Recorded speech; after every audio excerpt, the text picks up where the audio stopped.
আসসালামু আলাইকুম প্রিয় ফুটবল ফ্যান্স।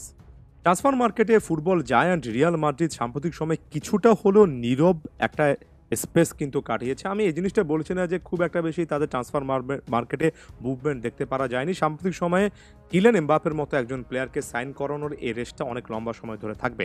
তবে একটা সিজনের মাঝপথে এসে এটা ক্লিয়ারলি বলা যায় যে রিয়াল মাদ্রিদ ট্রান্সফারে খুব একটা বেশি ফোকাস এজন্য করছে না যে ২০২৫ সালে জানুয়ারি ট্রান্সফার উইন্ডো কিংবা আরও উল্লেখযোগ্যভাবে ২০২৫ সালে যে সামার ট্রান্সফার উইন্ডো আসছে বছরের মাঝামাঝি, সেখানে রিয়াল মাদ্রিদের অনেকগুলো আনফিনিশড বিজনেস রয়েছে, যেগুলো ফিনিশড বা কমপ্লিট করতে পারলে রিয়াল মাদ্রিদ সত্যিকার অর্থে তাদের নতুন দিনের স্কোয়াডটা অনেকটুকু তৈরি করতে পারবে।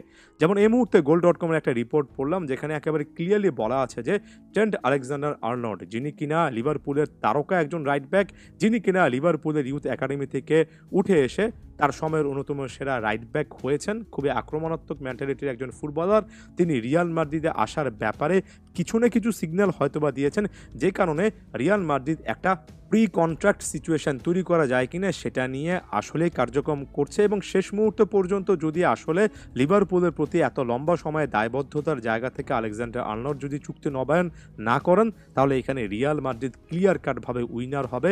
এবং ট্রেন্ট আলেকজান্ডার আর্নল্ড, যিনি কিনা ২০২৫-এর জুনে একেবারে ফ্রি এজেন্ট হয়ে যাবেন, অর্থাৎ ফ্রি এজেন্ট হয়ে যাওয়ার পথে আছেন, তিনি শেষ পর্যন্ত রিয়াল মাদ্রিদে আসতে পারেন। রিয়াল মাদ্রিদ রাইট ব্যাক পজিশনে লম্বা একটা সময়ের জন্য আসলে তাদের নির্ভরতার জায়গা খুঁজছে। রিয়াল মাদ্রিদের জন্য ফুল ব্যাক পজিশনগুলো সাম্প্রতিক সময়ে একটা সমস্যার কারণ হয়ে দাঁড়িয়েছে, বিশেষ করে রাইট ব্যাক পজিশন। এখানে ট্রেন্ট আলেকজান্ডার আর্নল্ড তাদের প্রায়োরিটি লিস্টের একেবারে টপে আছে। একই সঙ্গে সেন্টার ব্যাক পজিশনে ইয়াং প্রমিজিং ফুটবলার এবং একই সঙ্গে ভেটারান ফুটবলারদেরকে বা অভিজ্ঞ ডিফেন্ডারদেরকে নতুন ডিল দেওয়া যায় কিনা, বিশেষ করে শর্ট টার্মে রুডিগার কিংবা আলাবার কথা বলছি, সে ব্যাপার নিয়েও কিন্তু তারা কাজকর্ম করবে। তবে একই সঙ্গে খুবই প্রায়োরিটিভাবে এনরিক, যিনি কিনা ভবিষ্যতে অবশ্যই রিয়াল মাদ্রিদে গুরুত্বপূর্ণ একজন প্লেয়ার হিসেবে বিবেচিত হবেন, তাকে আপাত দৃষ্টিতে লোন ডিলে অন্য একটা ক্লাবে পাঠানো যায় কিনা সেটা নিয়েও নাকি রিয়াল মাদ্রিদ চিন্তাভাবনা করছে। চুয়েমেনির মতো একজন ফুটবলারকে সেল করার একটা লম্বা সময় ধরে চেষ্টা বা কথাবার্তা কিন্তু চলছে। বিশেষ করে নতুন সেন্টার ব্যাক যদি সাইন করতে হয়, রিয়াল মাদ্রিদের এমন টাইপের একটা ট্রান্সফার মুভমেন্ট চুয়েমেনিকে ঘিরে দেখা যাবে। তার মানে কি লুকা মডরিচ আরও একটা সিজন মিডফিল্ডে গুরুত্বপূর্ণ দায়িত্বে থাকবেন, অর্থাৎ আরও একটা বছরের জন্য চুক্তি নবায়ন করতে পারবেন। দেখুন, রিয়াল মাদ্রিদের একটা কমন প্যাটার্ন আছে, যখনই মিডফিল্ডে একজন প্লেয়ার যাচ্ছেন, নতুন একজন প্লেয়ারকে আনার আগ মুহূর্ত পর্যন্ত অভিজ্ঞ প্লেয়ারদেরকে 1 বছরের কন্ট্রাক্ট এক্সটেনশন কিন্তু রিয়াল মাদ্রিদ দিচ্ছে। ঠিক একই রকম একটা এক্সটেনশন কিংবা আরও 1 বছরের চুক্তি লুকা মডরিচ এখানে পেতে পারেন। চুয়েমেনি যদি আসলে সোল্ড হন বা তাকে যদি আসলে সেলিং লিস্টে রাখা হয়, তাহলে এখানে লুকা মডরিচ আরও একটা বছর এ দলটাতে থাকবেন, এটা মোটামুটিভাবে অনেকে দাবি করছেন। লেফট ব্যাক পজিশন এমন একটা জায়গা যেখানে ফার্নান্ড মেন্ডির মতো একজন প্লেয়ার থাকার পরেও, এমনকি ফ্রান গার্সিয়ার মতো একটা অপশন থাকার পরও রিয়াল মাদ্রিদ লম্বা সময় ধরে একটা প্লেয়ারের দিকে তাকিয়ে আছে। প্লেয়ারটার নাম আলফোনসো ডেভিস।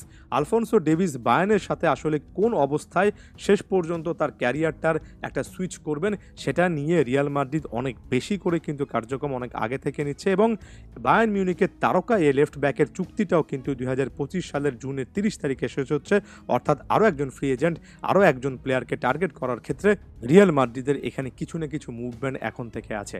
আমি বলছি না যে আলফোনসো ডেভিস শেষ পর্যন্ত বায়ার্নের সাথে নতুন চুক্তি নবায়ন করবেন না, কিংবা অন্য কোনো একটা ক্লাব যেমন লিভারপুলেরও আগ্রহ আছে, সে আগ্রহের প্রেক্ষিতে কিছু না কিছু সেখানে যাচাই বাছাই করবেন না। তবে এতগুলো প্ল্যানের কথা আমি যে বললাম, সেটার যদি 50-60% কিংবা প্রতি ৩ জনের মধ্যে ২ জনের বেলায় যদি রিয়াল মাদ্রিদ সাকসেসফুল হয়, তাহলে ২০২৫-২৬ সাল আসতে আসতে রিয়াল মাদ্রিদের এই স্কোয়াডে বড় রকমের একটা পরিবর্তনের মাধ্যমে আরও একটা শক্তিশালী রিয়াল মাদ্রিদের স্কোয়াড আপনারা দেখতে পারবেন। এবং ট্রান্সফার মার্কেটে দিন শেষে আপনি যে কোনো ক্লাবের ফ্যান হন না কেন, রিয়াল মাদ্রিদের এই প্ল্যানগুলো দেখতে একজন ফুটবল ভক্ত হিসেবে আমার ভালো লাগে। কারণ এখানে বার্সার মতো চরম অনিশ্চয়তা, দানি ওলমোকে কেন্দ্র করে যেমন সিচুয়েশন তৈরি হয়েছে, সেগুলো দেখা যায় না, অনেক কথাবার্তা দেখা যায় না, অনেক বড় রকমের আসলে এটা করব ওটা করব বুক ফুলিয়ে নানা রকমের কথাবার্তা বলতে এখানে আমি আসলে ফ্লোরেন্তিনো পেরেজ, রিয়ালের বর্তমান প্রেসিডেন্টকে দেখি না। তবে কাজের কাজ ঠিক সময়টাতে রিয়াল মাদ্রিদ করতে পারে, এজন্যই বোধহয় ট্রান্সফার মার্কেটে একটা লম্বা সময় ধরে সবচেয়ে ভালো ভালো ডিলগুলোর ক্ষেত্রে অন্য বেশ কয়েকটা ক্লাবের সাথে রিয়াল মাদ্রিদ একেবারে টপেই থাকে। ধন্যবাদ সবাইকে।